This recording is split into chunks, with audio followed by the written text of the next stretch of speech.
Ka umdi basnyam bat penjasliang. Rupa Premium Meghalaya.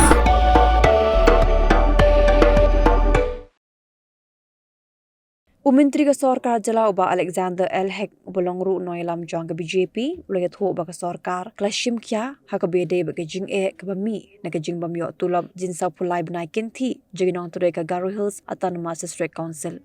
Ha ke jia kerem bikilat patai ku bor uba Elhek ul ong ba Sorkar kla presyang banweng yakan ke Jingbym bat ongru ba menteri rang ba ka jilla ukan rat ke sangma bar usumbut menteri rang ba uba Preston Tensong uba kmi yakatna District Council Affairs Klale la jong kamram halor kani ka benta.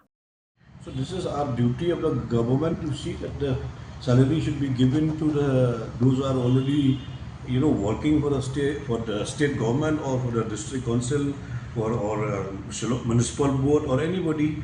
Yes, with the private agency also, when they are working for the private agency, it's a duty of the private agency to pay the salary. So that is a bounded responsibility of any institution, any government or any agency to pay the salary of the staff those who are working in their own organization. I don't know how that all these years was paying the salary through their own revenue or it is been paid by the government, and I don't understand this.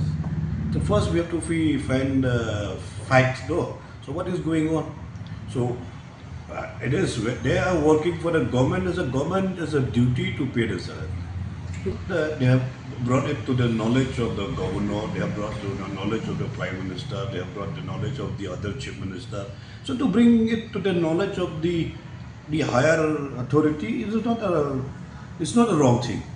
They can go to any higher authority to bring their problem to the higher authority. That is not a problem. So I told you, it is a duty of the government to pay the salary. It is our duty only. Like suppose now we also having the agency, we don't pay the salary. So people will come to us, why you are not paying the salary? So our duty to pay the salary. So that is the responsibility of any agency, of any district council, of any government, state government or central government or any institution. They have to pay when they are working in the university or they are working in a private university, whether there is the government university, the government or the private, it is their duty to pay the salary. I cannot say that the government is not doing anything to solve the issue. And maybe government are doing their own. We have our honorable chief minister, we have the honorable deputy chief minister in charge of the district council. They are also doing their own duty, the responsibility to discharge their duties. That's all I understand. See, I told you from the beginning only, again you are asking the same question. I said it's the duty and the responsibility those who are employer, who was employing them to pay the salary.